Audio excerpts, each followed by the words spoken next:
خب سلام، امیدوارم که حالتون خوب باشه هر کجا که هستین. امروز الان ساعت 7:30 و یک ساعت میشه که از دانشگاه برگشتم و یه استراحتی کردم و ازمو جذب کردم تا این ویدئوی داستان من و اپلای رو ضبط کنم. داستان چیه؟ داستان اینه که آره دیگه تصمیم گرفتم تنبلی رو بذارم کنار رو چند تا ویدیو تو یوتیوب ریکورد کنیم، پخش کنیم، همین که ملت استفاده کنن، همین که خودم یوتیوب رو یه امتحانی بکنم.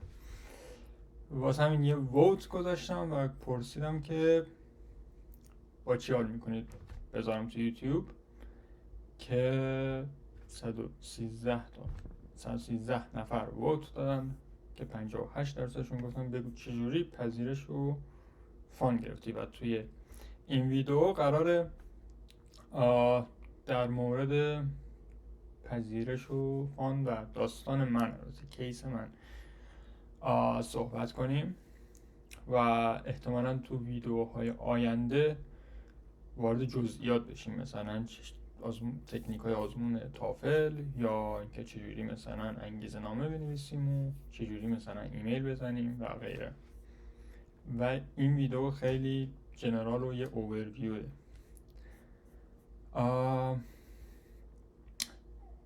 در مورد من اگه بخواین بدونید، من کارشناسیمو دانشگاه علم و صنعت گرفتم، رشته مهندسی کامپیوتر، و الان هم دانشجوی دکترای تگزاس A&M هستم.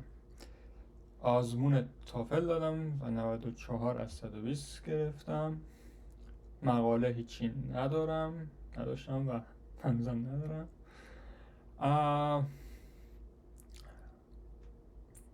پروژه فریلنس کار کردم، اینترنشیپ داشتم، ریسرچ اسیستنت و تیچر اسیستنت RA یا TA بودم تو علم و صنعت، و الانم که تو تامو RA ام.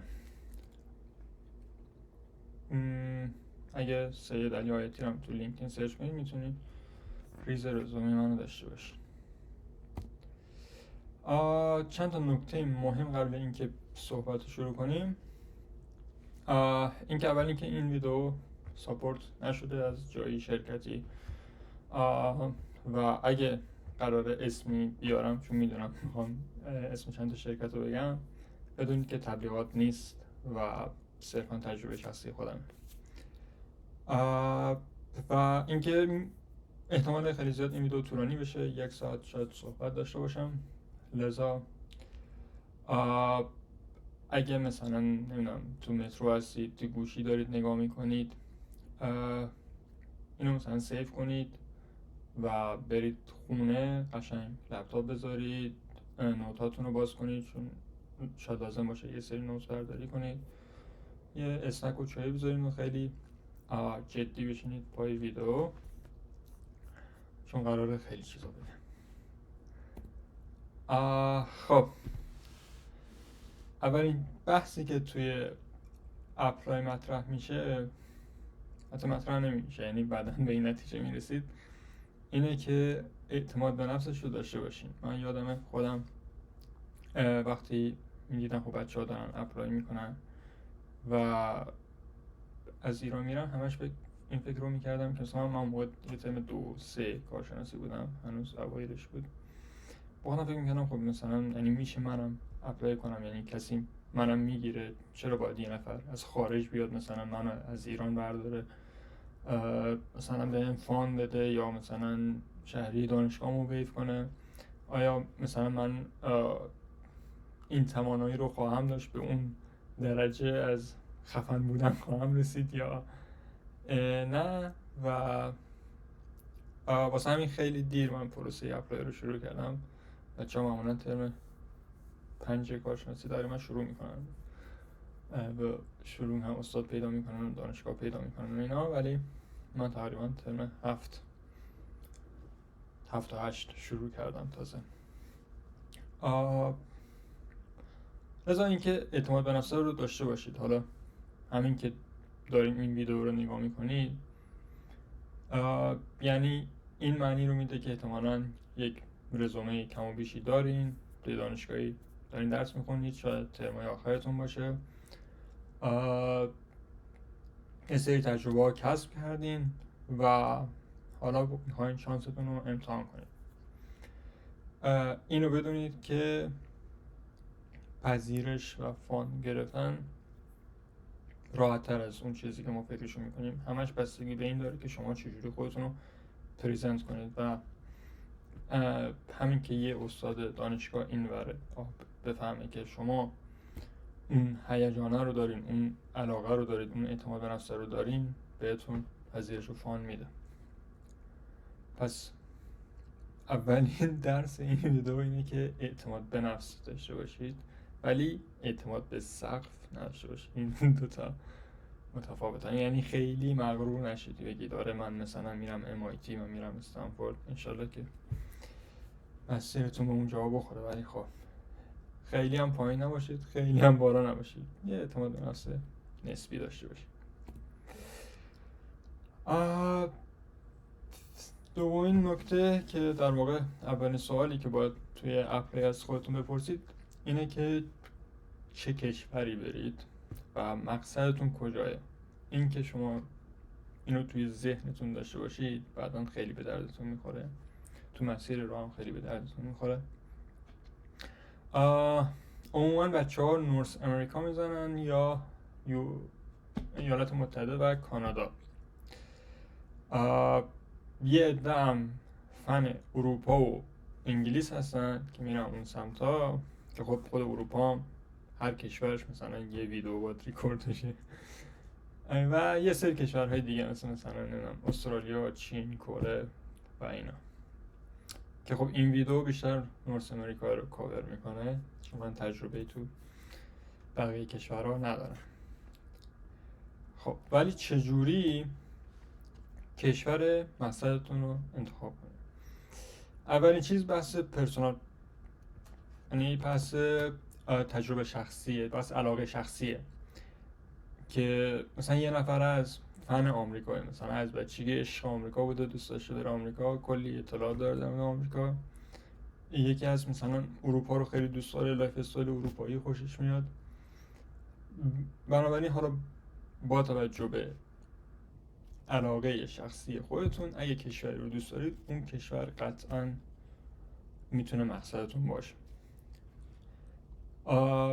عامل دومی که میتونه مهم باشه دانشگاه ها هستن که چه نوع، چه سبک، چه رشته‌ای میخواین کار کنید، آیا اون رشته‌ای که میخواین کار کنید چه دانشگاه‌هایی دارن، اون دانشگاهایی که این رشته رو دارن تو چه کشورهایی هستن. بنابراین از طریق دانشگاه میتونید، یعنی هدفتون این باشه که یه دانشگاه خاص رو پیدا کنید و خب بعدش اون کشور مشخص میشه. عامل سوم بحث فرصت‌های شغلیه. شما باید ببینید که بعد اینکه گریجویت شدین تو اون رشته و حوزه کاری شما چقدر کار هست و آیا میتونید تو اون کشور بعد تحصیل بمونید و کار کنید یا نه، که یکی از راه‌های تقریبا دیدن فرصت‌های شغلی و مقایسه کردنشون بحث سایت ایندید هست. نمیدونم این سایت کشورهای دیگر رو شامل میشه یا فقط آمریکا رو داره، ولی ما اینجا آمریکا رو مثال میزنیم. مثلا من میزنم کالیفرنیا و میزنم جنگو. خب میبینیم که 474 تا جاب با تایتل جنگو تو کالیفرنیا هست. حالا همین اگه بزنم کانادا، این فقط بکنم آمریکا رو ست شده. این مثلا بزنم تگزاس،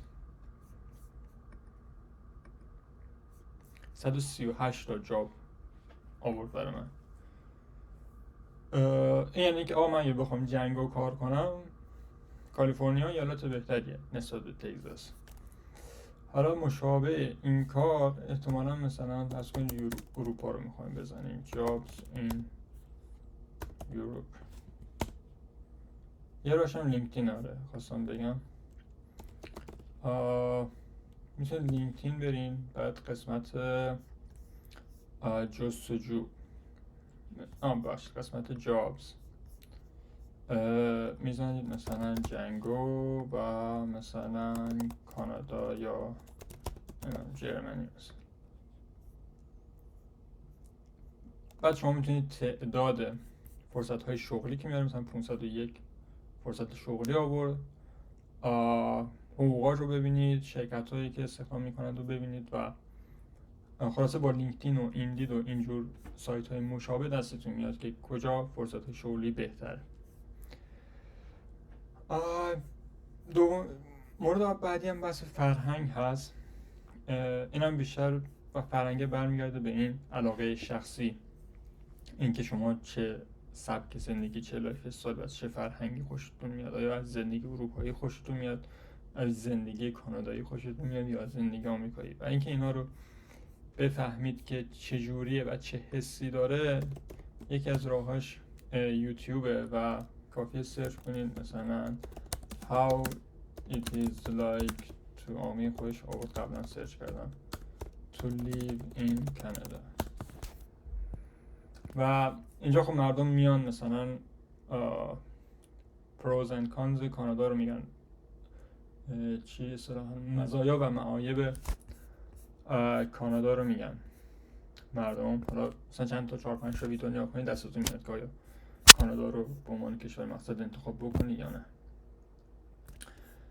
مورد پنجم هم که اخیراً خیلی واسه دانشجوهای ایرانی داره داستان میشه، بحث ویزاه که خب متاسفانه آمریکا خیلی سخت ویزا میده، احتمالاً شنیدین. بنابراین ویزا میتونه یک نقطه تو تصمیم گیریتون باشه که آیا مثلا کانادا رو بزنید یا اروپا رو بزنید. چون مثلا کانادا در مقایسه با آمریکا، کانادا ویزاش راحت تره. بنابراین اینا باید سرچ کنید و راه سرچ کردنش هم پرسیدن از کسایی که اپلای کردنه. مثلا منی که آمریکا اپلای کردم میدونم که ویزای آمریکا واقعا سخته و افغان رستم آباد رد کردم. خب از کسی که کانادا رفته میتونید پیداش کنید یا توی یوتیوب بچرخید، تو گوگل سرچ کنید ببینید ویزای کانادا چجوریه و همینطور کشورهای دیگه. بنابراین 5 تا نکته است که اینا باید روش ریسرچ انجام بدید، روش حسابی فکر کنید، حسابی تحقیق کنید و کشور مقصدتون رو مشخص کنید. خب ببخشید. خب دومین نکته، نکته چندم، 2 3 بحث زمانبندیه. سایت esquires.com یا تو اینستاگرامشون هر سال فکر کنم یه جدول زمانبندی میذارن، ولی تقریبا این زمانبندی واسه هر سال مشخصه، فقط مثلا 2023 میشه 2024 یا 2024 میشه 2025، بقیه‌اش ماها و سالاش، ماهاش یعنی اوکیه. خب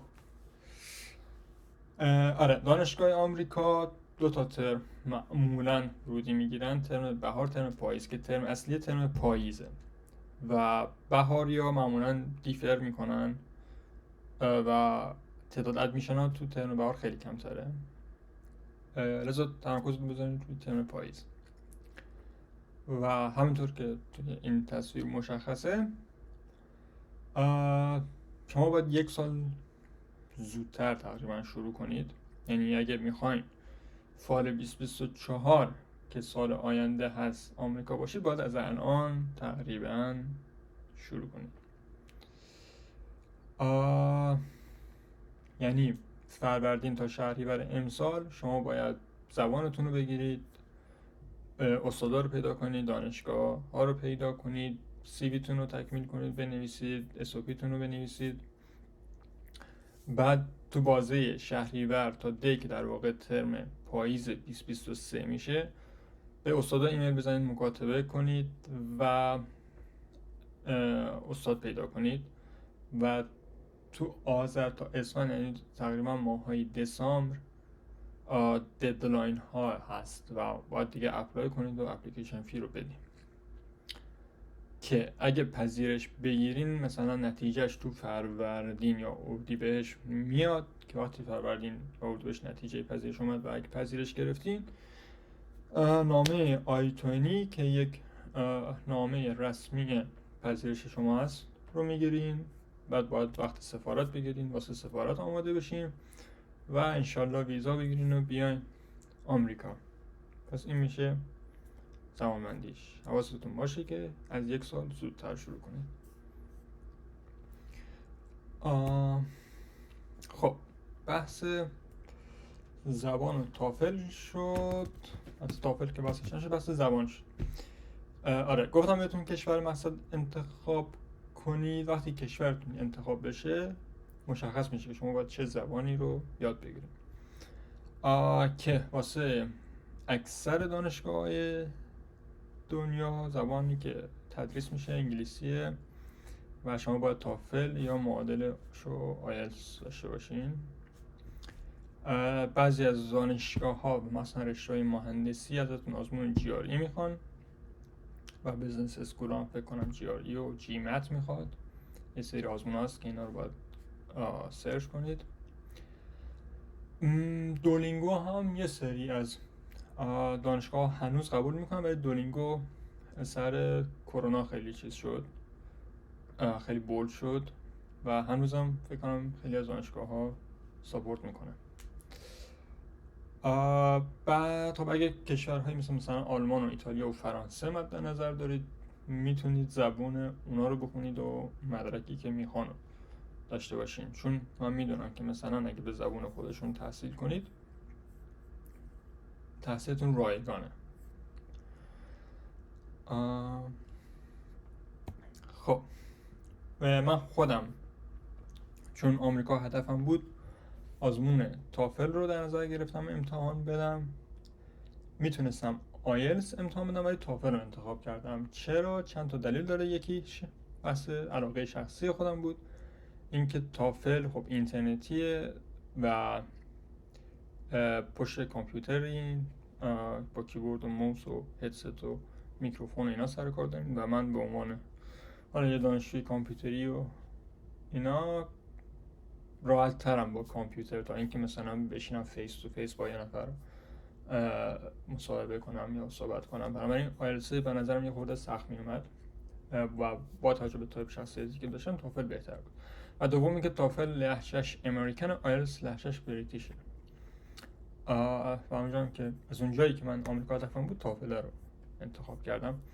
آزمون GRE ندادم و برای ما به خاطر کرونا ویو شده بود، ولی فکر کنم الان دوباره گذاشتن.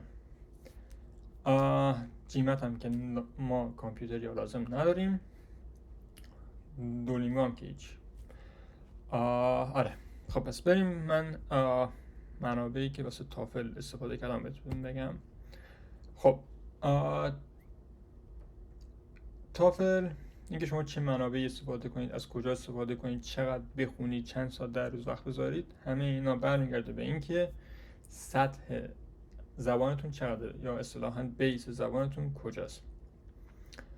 اگه 0 این تو زبان که به نظرم با کلاس های ترمیک شروع کنید. مثلا من خودم رفتم کلاس ترمی و اونجا کتاب های تاپ ناچ رو کار کردیم. 3 جلد کتاب تاپ ناچ 1 و 2 و 3.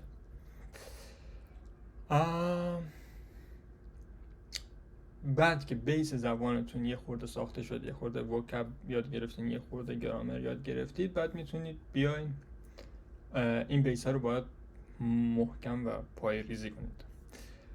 واسه لغت یکی از کتاب هایی که خیلی کمک میکنه کتاب 4000 که در واقع 4000 کلمه انگلیسی تو 6 جلد کتابه و این کتاب رو من خیلی توصیه میکنم.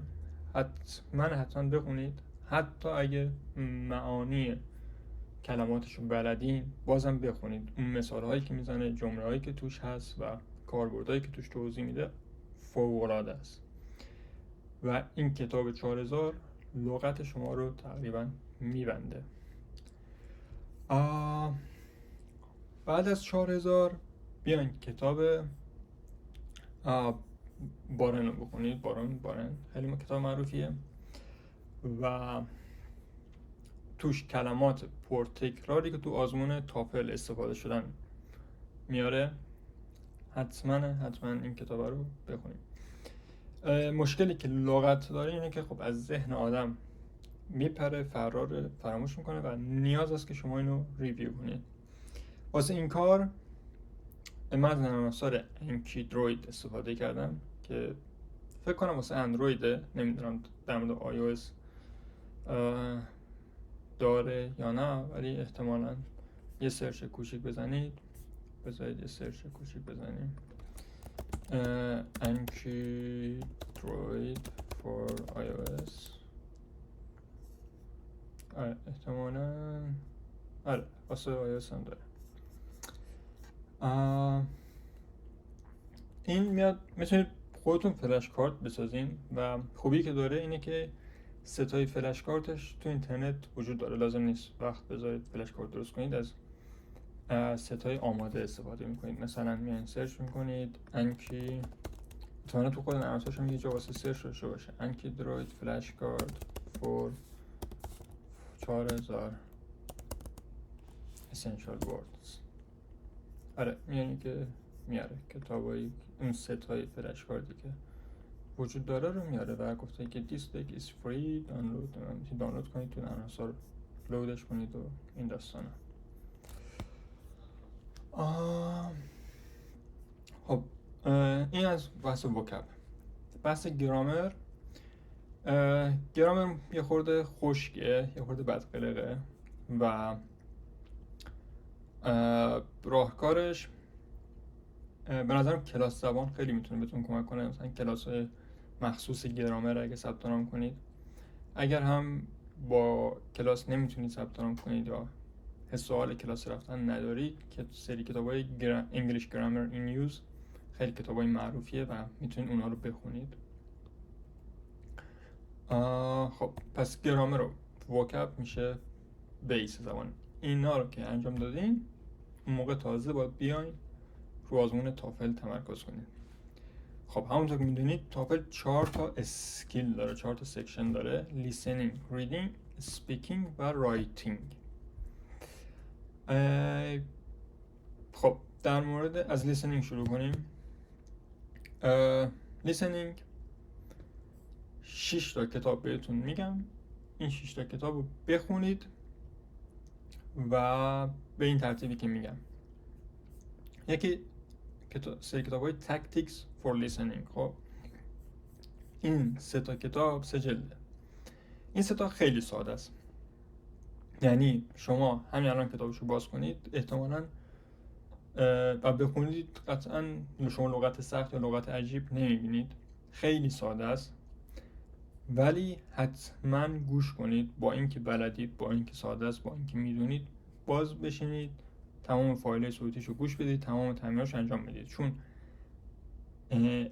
همونطور که از اسمش مشخصه بهتون تاکتیک های لیسنینگ رو یاد میده. نه هدفش مثلا یادگیری گرامر نیست، یادگیری مثلا لغت و واژه و اینا نیست، استراتژی ها و تاکتیک های لیسنینگ رو بهتون یاد میده. این 3 تا کتاب رو شروع کنید، یاد بگیرید و کار کنید. این 3 تا کتاب که تموم شد، 3 تا کتاب دیگه هست به اسم Contemporary Topics که این 3 تا یه خود لیسنینگاش تاپیک محور میشه و در مورد تاپیک های روز صحبت میکنه، مثل تاپیک های مختلف، من کامپیوتر، اینترنت، چجوری نمیدونم تو زندگی موفق باشیم و از این داستانا، که تمرینای خیلی خوبی داره و لیسنینگش خیلی قویه. این 3 تا رو حتما تمرین کنید بعد کتاب تاکتیک. اول تاکتیک رو تمرین کنید، بعد کانتمپوری. واسه ریدینگ هم 4 جلد کتاب اینساید ریدینگه که اینو معمولا به کسایی که آیلتس میخوان بدن پیشنهاد میکنن، ولی واسه تافل هم اوکی، یعنی تفاوتی نداره آیلتس و تافل ریدینگش. آره ریدینگ های خیلی خوبی داره، خیلی نزدیک به فرمت آیلتس تافل ایناست. حتما ریدینگ هاشو بخونید و تمرین کنید و کلماتی هم که نمیدونید و تو اون نرم افزار انکی فلش شده فلش کارتاشو بسازین، کلماتی که نمیدونید، و اینجوری هم ریدینگتون قوی میشه هم دامنه کلماتتون. خب واسه اسپیکینگ و رایتینگ،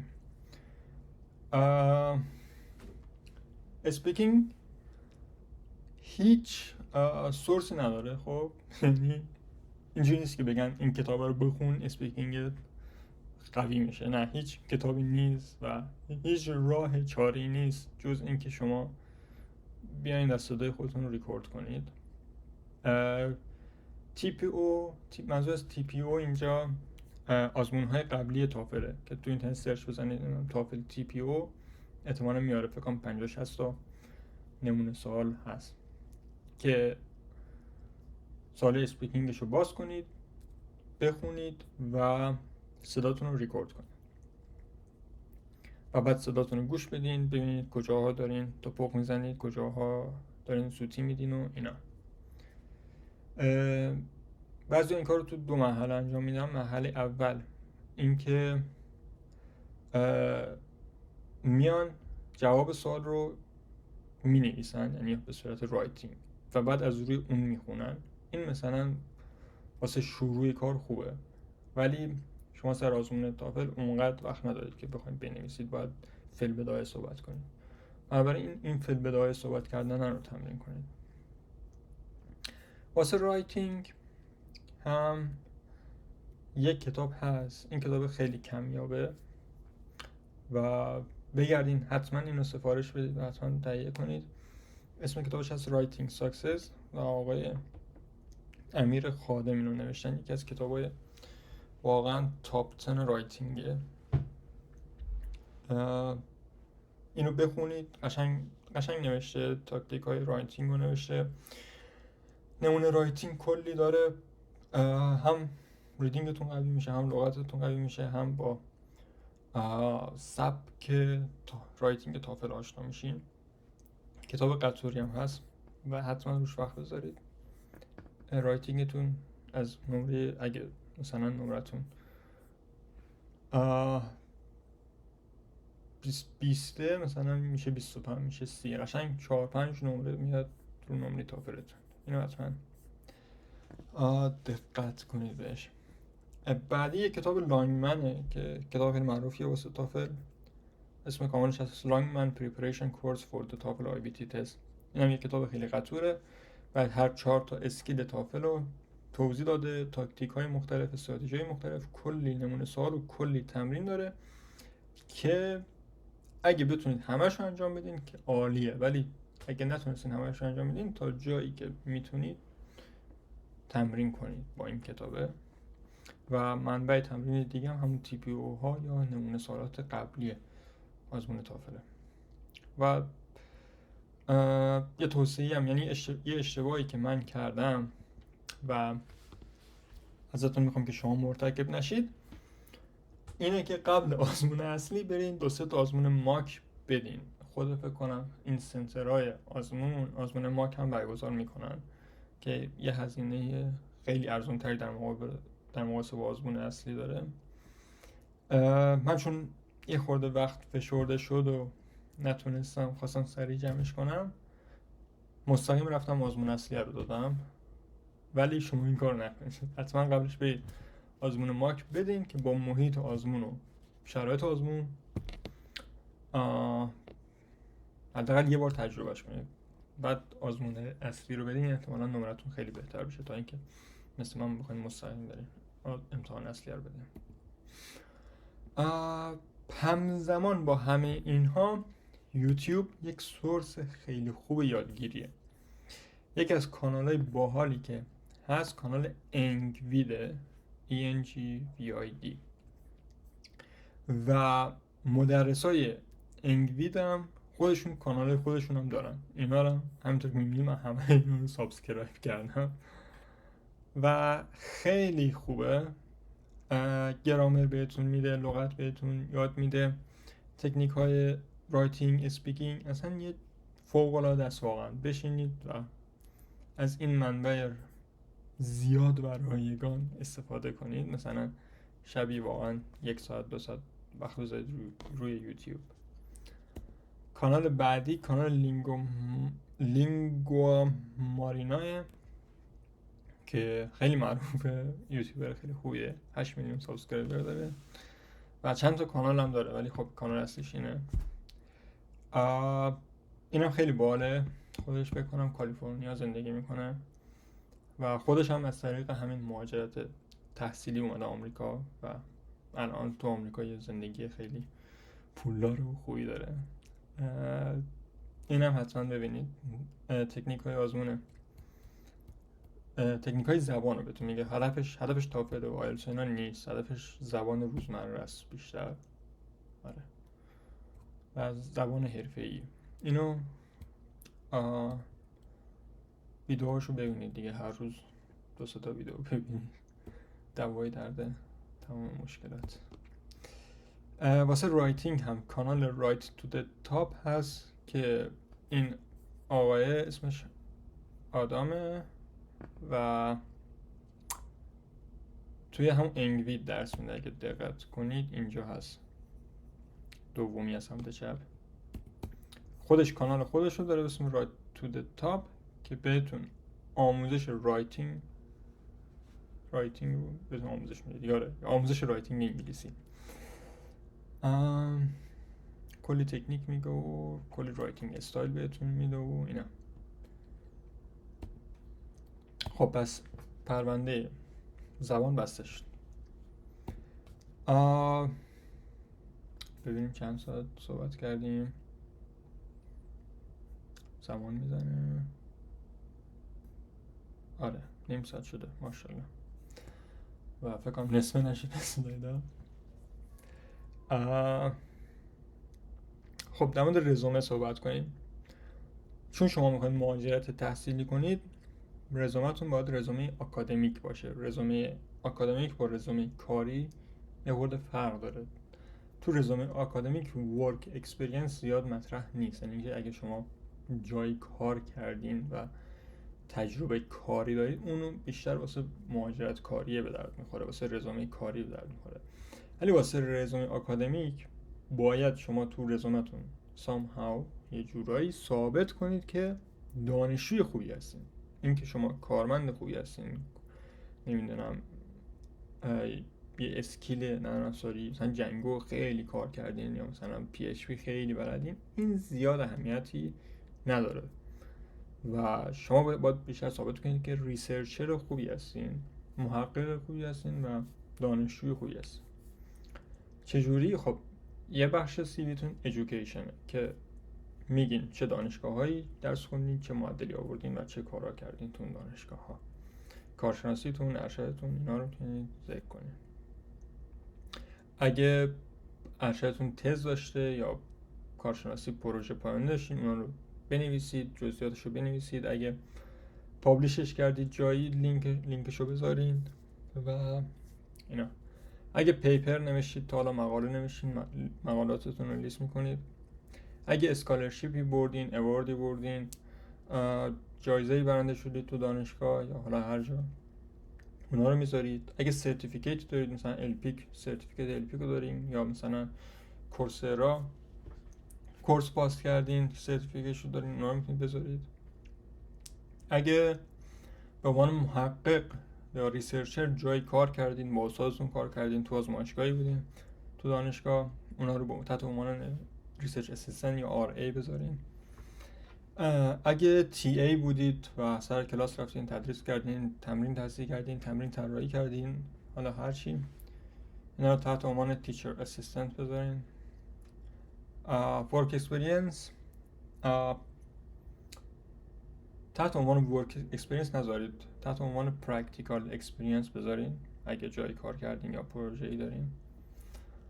اسکیلاتون و رفرنس ها کسایی هستن که به شما ریکام میدن که حالا ریکامو تو اسلایدهای بعدی توضیح میدم. پس این میشه محتویات یک رزومه آکادمیک.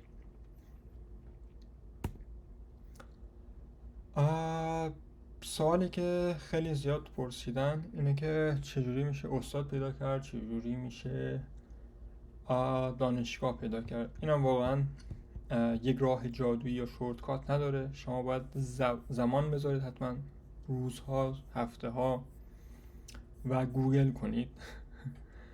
پس میشه گوگل به اضافه زمان. و اطلاعاتی هم که به دست میارید میتونید توی یک شیت اکسل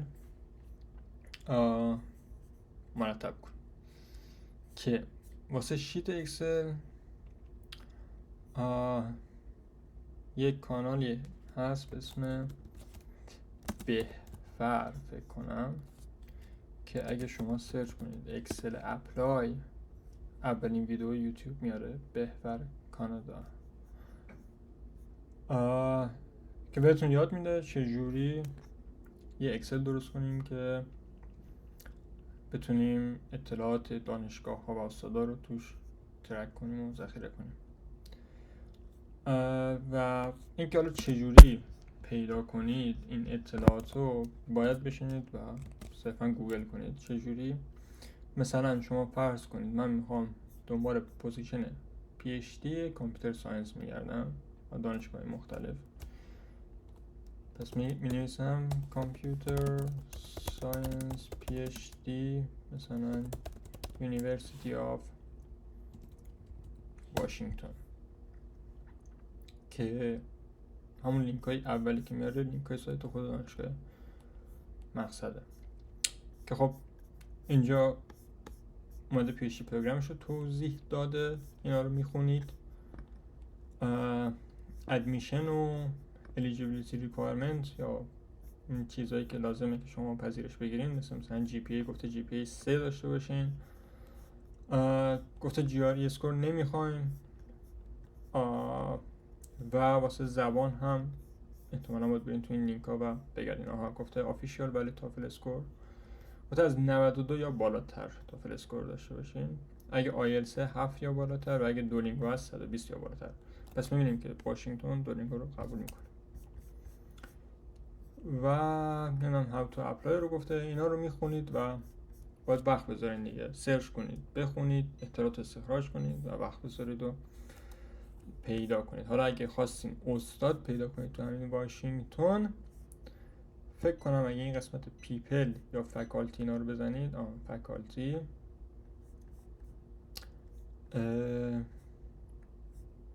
میاره استادا رو.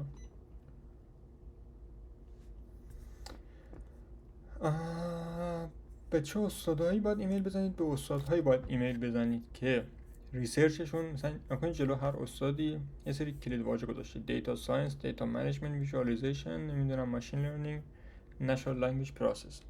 اگه اینا در واقع ریسرچ کیوردهای این استادن، یعنی این استاد داره روی اینا کار میکنه و اگه شما میخواید رو اون کار کنید به اون استاد مربوطه ایمیل میزنید. اگه مثلا میخواین NLP کار کنید به کسی که ویژن کار میکنه ایمیل ندین، جالب نیست. خب پس گوگل میکنید، زیاد وقت میذارید، میخونید کامل و اطلاعات رو داخل یه اکسل مرتب نگه میدارید. این میشه راز استاد پیدا کردن. بعد از اینکه شما لیست دانشگاه و استاداتون رو داشتین باید شروع کنید به ایمیل زدن که تو آمریکا و کانادا استاد محوره تقریبا. خیلی هم میگن کمیته محوره و نمیدونم چرا دارن اینو میگن. در واقع استاد محوره، یعنی درسته که کمیته داره ولی اگه استاد شما رو ساپورت کنه کمیته نمیتونه علیه استاد حرف بزنه. ولی حرف استاد خلاصه برو داره. اگه شما استادی رو راضی کنید کمیته احتمالاً راضی میشه. خب بریم، من یه پاز میزنم برم یه نفسی تازه کنم، یه آبی بخورم و برمیگردیم ادامه ویدیو ببینیم که پاز داره یا نه.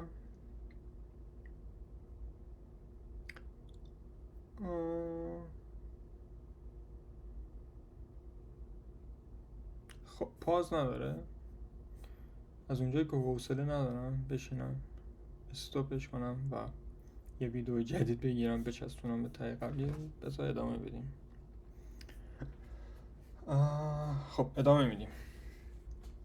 ولی خب شما میتونید پاز کنید برین آب بخورین یا قهوه بخورین.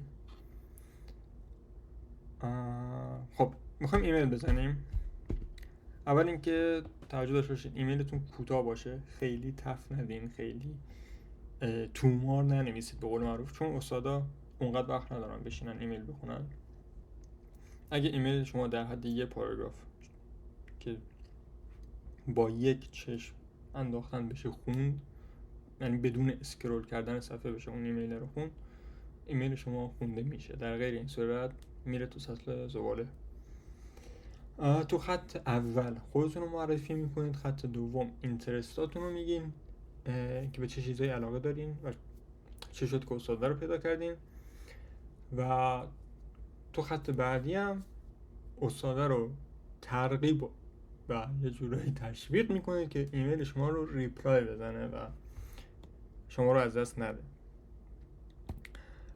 اینجا یه مثال آوردم براتون که یه حالت تمپلیت ماننده، میتونید از این تمپلیت استفاده کنید، ولی ترجیحاً ایمیل خودتون رو بنویسید، خیلی ارزشش بیشتر از اینه که شما تمپلیت استفاده کنید. ولی میخوام اون فلوور رو بهتون نشون بدم. سابجکتش رو میذارین فال مثلا 2024 یا حالا هر ترمی که میخواین اپلای کنید، پراسپکتیو PhD student یا مثلا پراسپکتیو مستر student. پراسپکتیو یعنی دانشجویی که در آینده میخواد بیاد. خب دیر دکتر فلانی که هیچی، سلام میکنید. بعد میگین دیگه I am هدف از این ایمیل اینه که من میخوام PhD دنبال کنم تو این حوزه، تو این دانشگاه، و خودم از ایران هستم، از دانشگاه فلان فارغ التحصیل شدم و مدرک مثلا آندرگردم اونجاست. یا اگه مستر دارید، مسترم اونجا بودم، آندرگردم فلان جا بودم. اینا رو می‌نویسید. بعد میاد اینترستتون رو میگین. من ریسرچ رو فالو کردم، به این چیزا اینترست دارم، این تاپیک خیلی مورد علاقمه، دوست و فکر میکنم که ریسرچ گروپ شما خیلی خوبه، فیت خیلی خوبیه واسه من و مطمئنم میتونم که تو این راه کانتریبیوشن داشته باشم و کمک کنم بهتون. و توی مثلا مقطع قبلیم یا مثلا تو مسترم، تو آندرگردم این کورس ها رو پاس کردم که مرتبطه، یا مثلا فلان پیپر رو دادم، فلان پروژه رو انجام دادم و اینا. و بعدش هم استادا رو ترغیب میکنید که به شما جواب بده. میگین من خیلی موتیویتدم، هارد ورکینگم، نمیدونم دانشجوی خوبیم، اینا. اگه میشه نمیدونم تو رو خدا فلان ریپلای بزنید به ما و این داستانا. I would be grateful if you could take a few minutes to consider my application and to let me know if you have any question. I am available for اینجا میگین که بی زحمت مثلا اگه میشه بیاین ویدیو کار. اینو با یک لفظ خیلی محترمانه بنویسید که امروزه چت جی پی تی هم اومده و خیلی کمکتون میکنه. و ایمیل ها رو شروع میکنید به فرستادن. بعد مثلا 3-4 روز اگه استاد جواب نداد یه ایمیل فالو آپ میفرستین که مثلا میگین که من بهتون ایمیل زدم چند روز پیش و جواب ندادین و دوباره خواستهاتون رو میگین.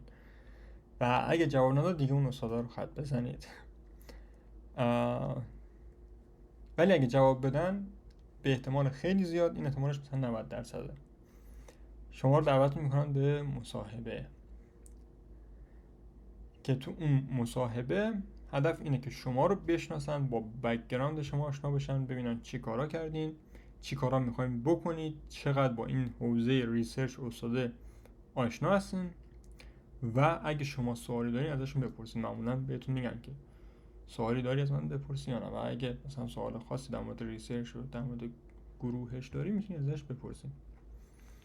بنابراین خیلی مهمه که قبل این مصاحبه اسکایپ برید حداقل چند تا مقاله از استاد بخونید، در مورد استاد تحقیق کنید و با دانش و اطلاعات کافی برید تو اون جلسه اسکایپی.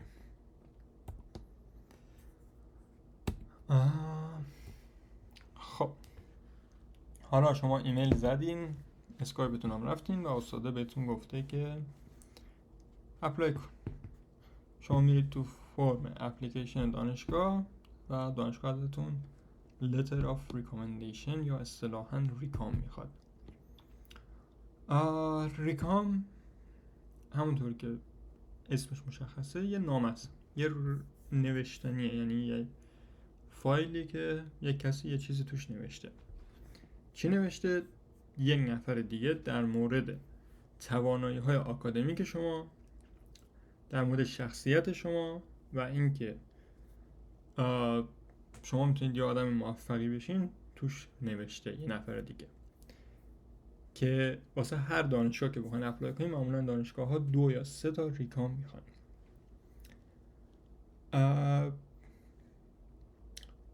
که این ریکام ها رو باید از کسایی بگیرین که باشون کار کردین. مثلا اگه مقاله با کسی نوشتین، اگه با کسی پروژه انجام دادین، اگه تی ای کسی بودین، اینا رو ازشون میخوان که براتون ریکام بنویسن. که خب استادای دانشگاه ایران معمولا خودشون نمی‌نویسن، یعنی اون نامه رو خودتون باید بنویسید، نامه رو خودتون در مورد خودتون بنویسید، بعد به استادای ایران میگین که اینو بی زحمت واسهشون بفرست. که اینجا هم یک نمونه هست که دقیقا همینطور که میبینید فرمت نامه داره، بعد با دیر مثلا ادمیشن کامیتی شروع میشه و میگه که من باعث افتخارمه که فلانی میخواد واسه دانشگاه شما اقدام کنه، نمیدونم من فلانی هم استاد دانشگاه فلانم، این دانشجو مثلا 2 سال دانشجوی من بوده، با هم فلان کارا رو کردیم، این دانشجوی خیلی باحاله، خیلی با استعداده، نمیدونم و من مطمئنم که این میتونه گزینه خیلی خوبی باشه و فلان. اگه سوال داشتین مثلا تماس بگیرید، ایمیل بزنید. یه چند تا تمپلیت بخونید، این سرچ کنید تو اینترنت، تمپلیتاش زیاده، چند تا بخونید دستتون میاد که فرمتش چجوریه و خودتون میتونید نامه خودتون رو بنویسید و میتونید از چت جی پی تی هم کمک بگیرید، ولی نه که خیلی تابلو باشه. پس این از داستان ریکام. چیز دیگه که دانشگاه ازتون میخواد SOP یا Statement of Purpose.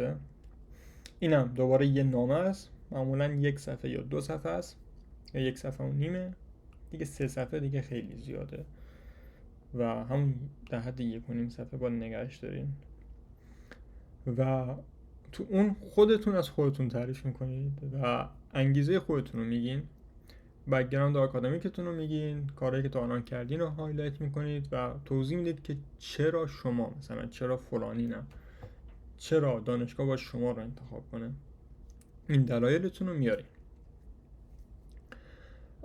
که خیلی باید اینجا دیگه این انشا دیگه این انشاست، خیلی باید انشای خوبی باشه، خوب نوشته شده باشه، چندین بار پروفریدش کنید و بازخوانی کنید اصطلاحاً و توضیح بدید که چرا به اون دانشگاه علاقه دارین، چرا به اون کشور علاقه دارین و اینا. که حالا یه سمپل اینجا گذاشتم، میتونید این لینک رو بزنید یا این اسلاید دارم براتون شیر میکنم، این لینکشو احتمالا تو دیسکریپشن باکسه بذارم یا هم اینو اسکن کنید با گوشیتون. خب SOP هم دارین، letter of recommendation هم نوشتین، اپلای کردین، جواب اومده، قبول شدین، میخواین برین ویزا بگیرین. که واسه آمریکا معمولا میرن 3 کشور همسایه: ارمنستان، شهر ایروان، پاکستان، ترکیه و دبی.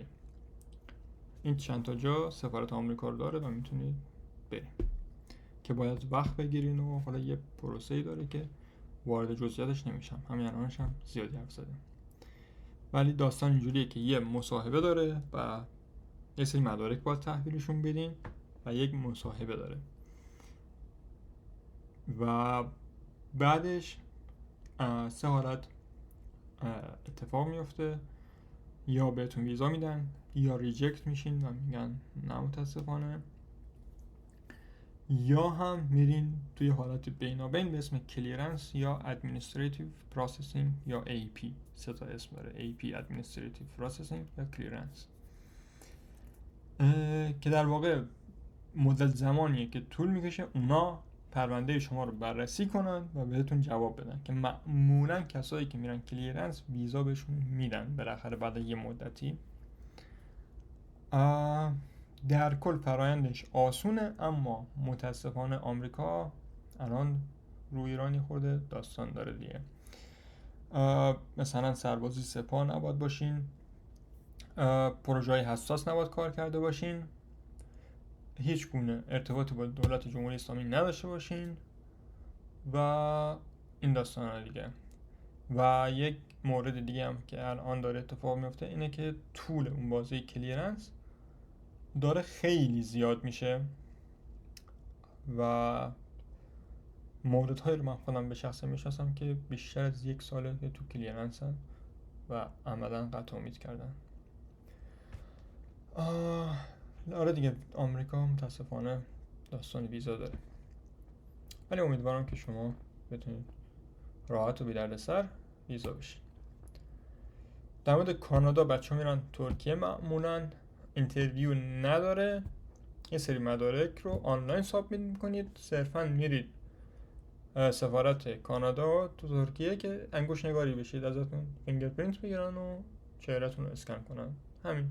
خیلی هم از آمریکا آسان‌تر و ساده تره، هرچند کانادا هم بک‌گراند چک یا ادمنستریتیو پروسسینگ رو داره، ولی از آمریکا خیلی راحت تره. خب اما بحث شیرین هزینه ها. یه سری هزینه ها ثابته، اونایی که ثابته رو من نوشتم. البته ممکنه این تاریخ و این ساعت و زمانی که داریم این ویدیو رو نگاه کنید این هزینه ها ممکنه عوض شده باشه. یه سری هزینه ها متغیره که خودتون باید بشینید حساب کتاب کنید. خب تافل یا آیلتس اگه بخواین امتحان بدین $225 هزینه آزمونه، خود آزمون اصلیشه. یه سری هزینه شما بالاخره میخواین کلاس زبان برید، میخواین کتاب زبان بخرید، میخواین آزمون ماک بدید، اونا هم هزینه داره که گفتم اینا هزینه‌اش متغیره. مثلا اینکه شما چقدر میخواین واسه کلاس زبان هزینه کنید یا چقدر میخواین کتاب بخرید و سلف استادی برین، اینا به عهده خودتون. اگه بخواین GRE بدین $220 هم هزینه GRE. جیمت هم احتمالاً تو همین حول و حوش، تو همین حوالی یه هزینه داشته باشه.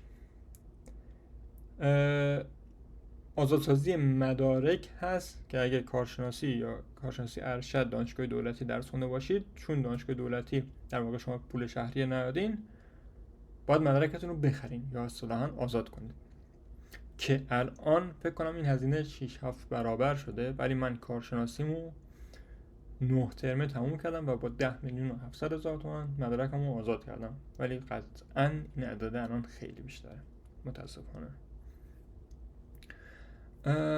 هزینه‌های مربوط به ویزا رو دارین که اگه بخواید آمریکا اقدام کنید $160 هزینه وقت سفارت و این داستانای، $300 هم هزینه MRV فیه که حالا اینکه دقیقاً چیه وارد جزئیات نمیشم، ولی یه فی که بالاخره باید پرداخت بشه، و هزینه‌های سفرتون به اون کشوری که در واقع سفارت رو داره، اینکه چند روز بمونید، هتل چند ستاره بگیرین و هزینه‌های رفت آمد و خورد و خوراک و اینا که متغیره و باید بشینید با توجه به قیمت‌های روز حساب کنید.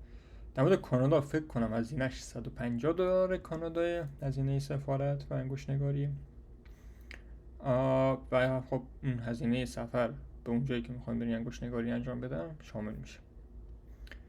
اپلیکیشن فی، هر دانشگاهی که شما بخواید اپلای کنید و اصطلاحاً اون اپلیکیشن فرم دانشگاه رو پر کنید، یه فی ازتون میگیرن که معمولاً بین 80 تا $200 و معمولاً هم برای دانشجوی ایرانی ویو میشه و اینجوریه که شما باید به ادمیشن دانشگاه ایمیل بزنید بگید ما از ایرانیم، اوضاع مالی خرابه و لطفاً این هزینه رو برامون ویو کنید اگه میشه، که معمولاً دانشگاه‌های آمریکا این کارو میکنن ولی اگه نکردن شما باید 80 تا 200 دلار واسه هر دانشگاه اپلیکیشن فی بدین. اگه آقا هستین و هنوز سربازی نرفتین، واسه خروج از کشور باید واسه سربازیتون وثیقه بذارید که زمانی که من گذاشتم این هزینه 40 میلیون تومانه. بعد یه سری از اینا داریم که مثلا هزینه بلیط هواپیما و چمدون بخواین بخرین و اینا. اگه فول فان باشین که هیچی، ولی اگه صرف فان باشین هزینه شهری دانشگاه و لیوین اکسپنسز تو اون شهری که میخواین زندگی کنید هست که اینا رو باید در بیارین، سرچ کنید و حساب کتابتون رو انجام بدین. پس این میشه اوورال هزینه ها. تو ویدیوهای بعدی اگه این ویدیو براتون مفید بوده تو کامنت ها بنویسید و بگین تو ویدیوهای بعدی چی رو بگم. میتونیم سی وی رو کاور کنیم، میتونیم ریکام لتر رو کاور کنیم، میتونیم بهتون یاد بدم چجوری SOP بنویسید، چجوری ایمیل بنویسید، داستان ویزای آمریکا چیه، اینترویو چجوریه، چه مدارکی میخواد، کانادا ویزا چجوریه، چه مدارکی میخواد و اینا میشه موضوعات ویدیوهای آینده. یه سری ریسورس ها میخوام بهتون معرفی کنم، من از اینا استفاده کردم. من البته میگم شرکتشون و خدماتشون رو تبلیغ نمی کنم، تایید هم نمی کنم. معمولا این شرکت ها یه هزینه خیلی زیادی رو شما رو شارژ میکنن، ولی تو یوتیوبشون یه سری محتوای رایگان خیلی مفید دارن، مثلا اسکورایز و ایزی اپلای و این آقای بهبر کانادایی که بهتون نشون دادم. یه سری ویدیوهای رایگان تو کانال یوتیوبشون دارن، میتونید برید ببینید و نهایت استفاده رو ببرید. من خودم به شخصه اینا رو، این سه تا کانال رو زیاد نگاه کردم. خب در مورد سوال هایی که شما پرسیدین من یه پست تو لینکدین گذاشتم که اگه کسی سوالی داره بپرسه. و یک نفر که ترجیح داد اسمش مطرح نشه گفت که مهاجرت تحصیلی رو به کسی که داره کار میکنه در حال حاضر و میخواد بکشه کنار از کار و بسیار تحصیل بره آمریکا، اینو پیشنهاد میکنی بهش یا نه؟ راستش رو بخواین دو حالت داره. یا از کارتون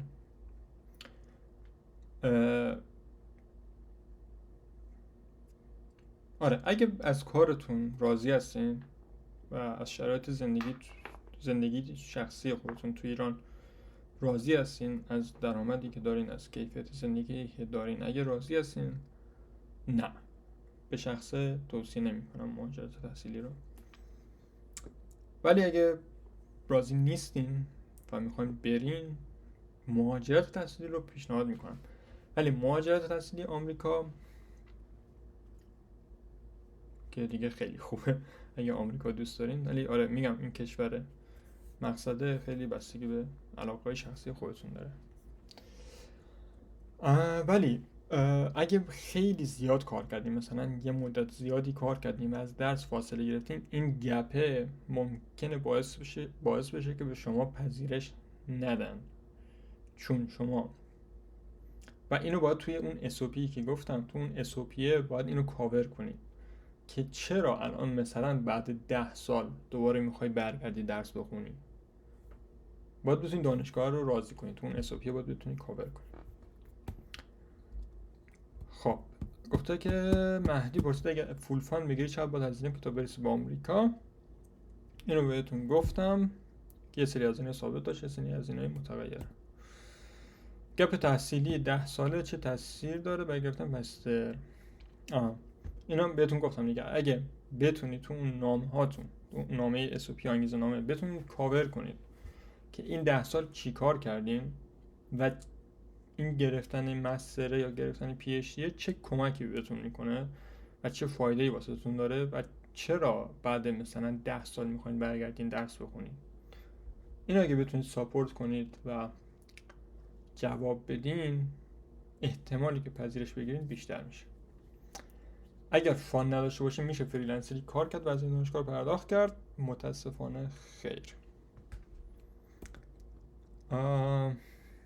از لحاظ ویزا و هزینه ها فرق مهاجرت به کانادا و آمریکا چیه؟ تقریبا اینا رو کاور شد. اینو تقریبا کاور کردیم تو این ویدیو. سوال بعدی هم یه سوال انحرافیه. اگه به بقیه کمک کنیم و چالشاشون رو احتمال مواجهت کم میشه یا زیاد میشه، دستین نداره. نمیدونم چرا این سوال رو پرسیدم، ولی قطعا احتمال مواجهت بیشتر میشه اگه راهنماییشون کنیم و چالشاشون رو پاسخ بدیم. قطعا احتمال مواجهت بیشتر میشه.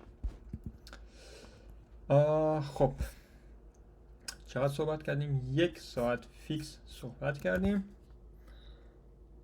اگه محتویات این ویدیو واسهتون مفید بوده واسه دوستاتون بفرستین و کسایی که میخوان اپلای کنن بفرستین. کانالم معرفی کنید. احتمالاً ویدیوهای آینده بیشتر این موضوعات اپلای رو کاور بکنه و امیدوارم که تو زندگیتون موفق باشید. کامنت هم اگه سوالی چیزی مونده بنویسید، من تو ویدیوهای بعدی کاور میکنم یا تو همون کامنت ها جوابتون میدم.